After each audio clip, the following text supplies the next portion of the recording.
Emergency order. Defeat the Metroid of the planet Zebes and destroy the mother brain, the mechanical life vein, Galaxy Federal Police M510. Okay, that failure of English aside, hello everyone, and welcome to Let's Play Metroid, the only game from this series that I can record with my current equipment that I haven't shown off yet, technically. We've seen the remake, twice, even, but I haven't shown off the original yet, so let's not fool around and get right on into it as soon as I press start.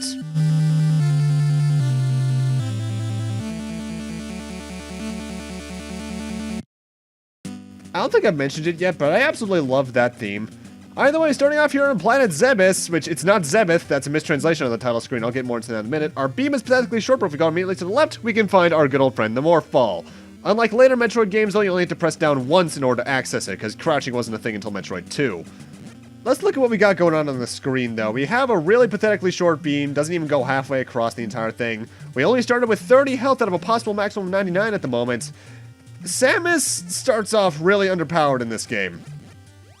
And I should mention, yes, in the title screen, Zebeth is a mistranslation. Every other game says Zebes. It's actually kind of the exact opposite of the Aerith mistranslation issue in the original version of Final Fantasy VII. And starting off, there are some technical issues right off the bat. First off, certain enemies can actually follow you through doors, which is kind of annoying when you get hit cheaply off the start in a room where you have no chance of being able to control yourself. Now, if we were playing the remake, our first objective would be to go to extend our beam, at least in terms of what the game intends you to do. But we are actually going to instead go to an area where we got the charge beam back in the remake, because we need something else in order to access the beam lengthener first.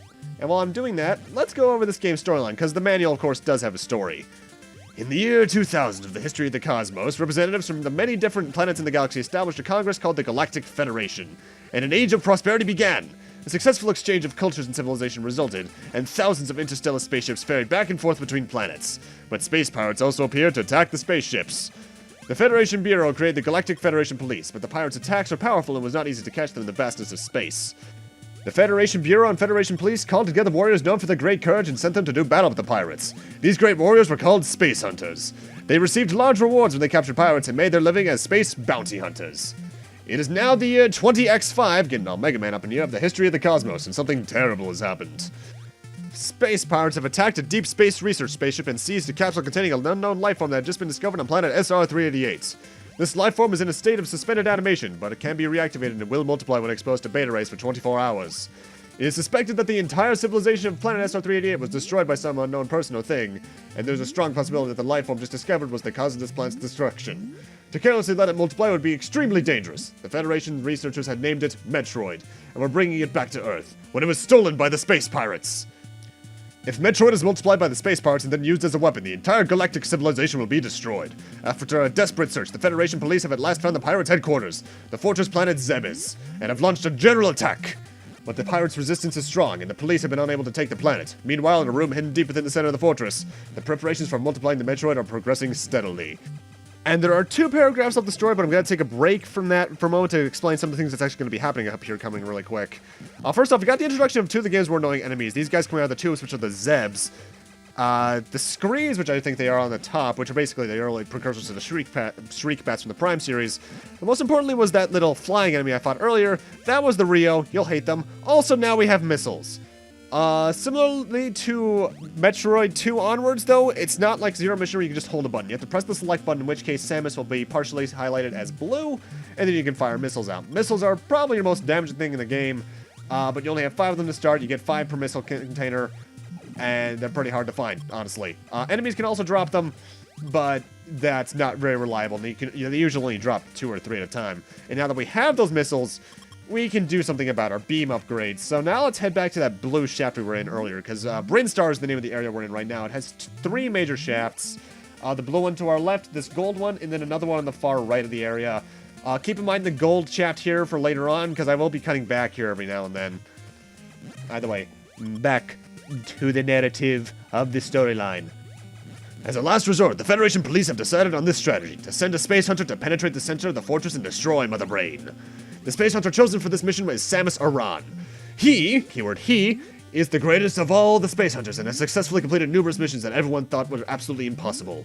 He is a cyborg. His entire body has been surgically strengthened with robotics, giving him superpowers. Even the space pirates fear his spacesuit, which can absorb any enemy's powers. But his true form is shrouded in mystery.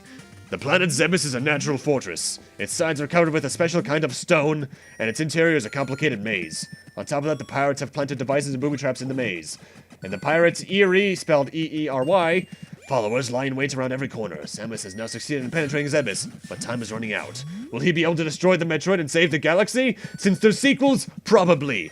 And I completely skipped over that previous room, which, if you ever hear this song coming up, you're usually coming up on an upgrade. Red missile doors like Metroid 2 and Super take 5 missiles, and there I get the long beam. Our beam now goes all the way across the screen. This is one of the few upgrades Samus has in every game after this point from the start. Mostly because they realized, you know, having your beam go not even halfway across the screen is kind of annoying. And it is. The only game where she doesn't have it again from the start is the remake of this, for obvious reasons. But yeah, they actually tried to play up Samus as a mysterious guy from the start. Mostly because that would just strengthen the ending twist that we all know is going to happen at this point. Because really, who doesn't know about this ending by this point? This is one of the most famous endings in game history. But for now, let's not focus on that and actually get back to the game. Since we have the long beam now, I can basically now go anywhere I want, though we want to actually head somewhere to the east in Brinstar. Why? Because there's another upgrade we can get in here that we need to progress in any of the other areas. In fact, on the whole, if I recall, Brinstar has the most upgrades in general for you in it. At least in terms of, like, getting new equipment. Because obviously, in terms of areas, the second area in the game that we're exploring has the most in terms of pure items, just because it's also the largest. But in terms of, like, numbers of unique upgrades, Brinstar's number 1. I think out of the total of, like, 9 upgrades to Samus's arsenal in this game, I think, like, 5 or 6 of them, counting the first missile tank and other upgrade, are in Brinstar alone. Also, these are waivers. They're kind of annoying, unless you can stunlock them. In terms of how the game goes right off the bat, though, Metroid 1 is a very steep difficulty curve game, especially from the start, because first off, whenever you load up the game, even from a password, you start with 30 health, which is annoying, first off, for one reason. I just lost 8 health for that one enemy, so in some instances, you can only get hit 4 times, which means you really want to, you know, stock up health from enemies. And secondly, Samus just starts on the whole very weak in Metroid 1. Her beam doesn't even go all the way across the screen. She has no way to really take out enemies reliably since she can't stunlock them that well. And she has really crap defense. Metroid 1 is very similar in a way to the first Kid Icarus, actually, in that I find the beginning of the game to be harder than the end of the game. Mostly. Metroid 1 has some annoying endgame stuff, but we'll get to that eventually. Which, actually, that's something interesting. I mentioned earlier this game has passwords. They're 24 characters long, which aren't too bad. But they lead to some pretty interesting scenarios. Also, this is an energy tank. What these do is if you look at our health, we go from 43 to 99 with a box above it. That box, which is the energy tank represented on the screen even, is around 100 health. So now I have 191 health since I got damaged. Get those whenever you can. They're very few in number, but they're really good to get because having more health in this kind of game is useful. But also interesting about the passwords is that they didn't exist in Japan. Japan had a flat-out save feature. I don't know why. Maybe they couldn't afford save batteries to be produced for this game or something. If any of you guys actually know anything about that, I'd really like to know in the comments below. But I've always found that a bit odd, because even Zelda got a save feature over here. Maybe it's because they were more sure of Zelda's success over here compared to Metroid, because Metroid is actually more popular in America than it is over in Japan. I know that for a fact. So maybe they were just like, it didn't sell the best compared to some of our other games over there, so let's just not give it the save data. I don't know. If you guys have any idea, tell me in the comments below. I'm really interested to know about that. But the interesting thing about the passwords is that there's actually a few super passwords in this game. I'll be going over them more in detail later on, but there are some pretty funny ones if you catch my drift.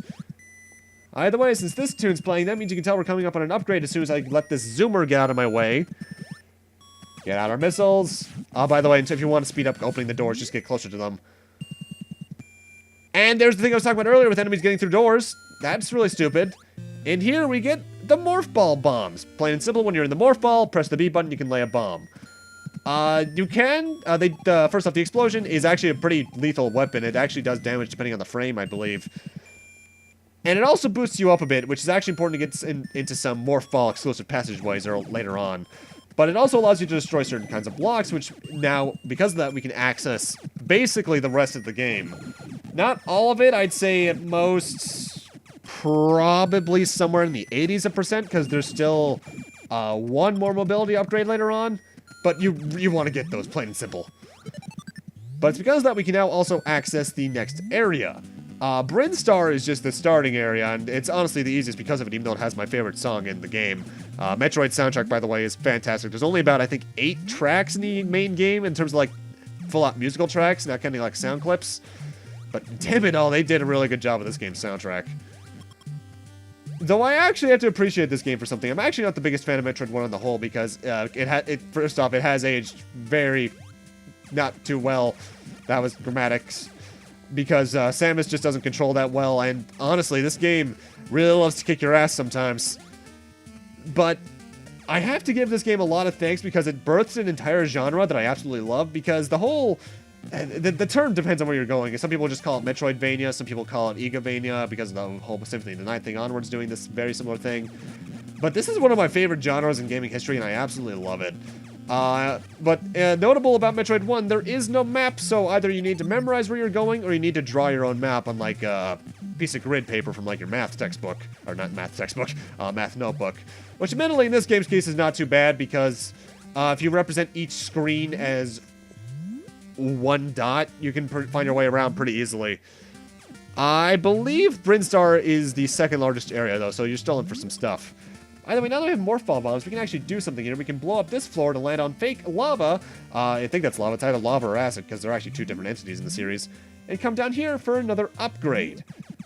And this is one you technically don't need yet. You're going to be getting it no matter what eventually. But I recommend getting it now just to make your life a bit easier. Oh god, get away from me. Go, go, go, go, go, go, go, go, go, go. Bullshit. Thankfully, no other Metroid game off the top of my head allows enemies to leave the room with you, so you're good there. And in here, we get the Ice Beam. First off, now we have a much more annoying beam sound effect. Screw you, you did that to me twice. But it also allows you to freeze enemies. Problem is with it is that while you can now use the freeze enemies as platforms, they now only take half damage. The Ice Beam is half the strength of the main power beam / long beam. And it's not too good because that's to kill enemies, but in terms of navigation, it allows us to get around stuff more easily.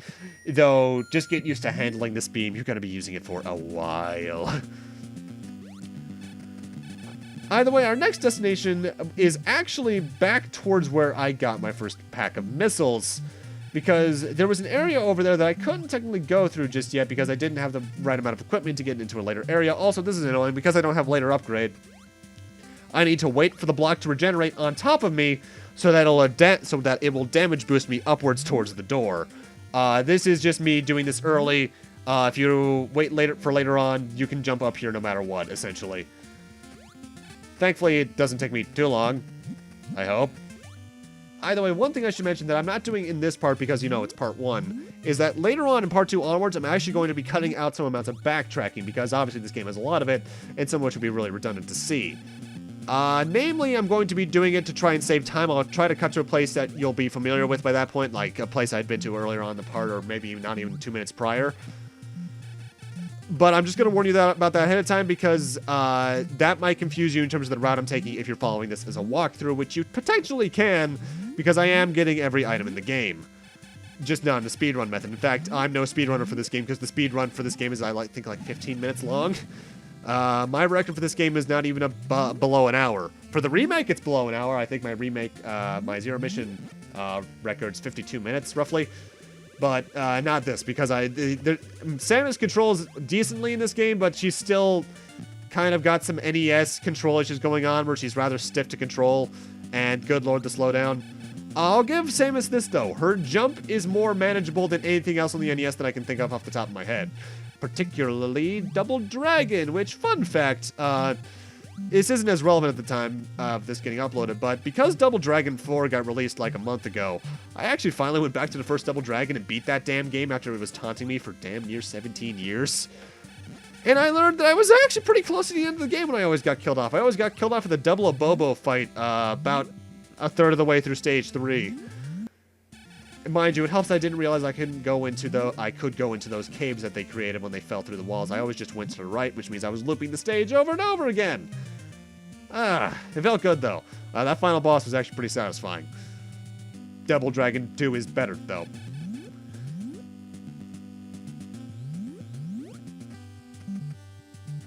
You know what's one thing I actually kind of like about Metroid 1, though, despite it just being a sign of the times?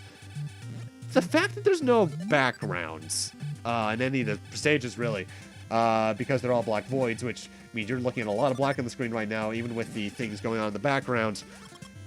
But that actually, I have to admit, is pretty atmospheric for the time, because that means you're in a very dark and unknown area. The remake, I think, made it a lot more atmospheric because they actually added backgrounds, and the music was made into the kind of Metroid Prime kind of music, where it was both catchy and atmospheric. But that's just me gushing about Zero Mission because I love Zero Mission so much.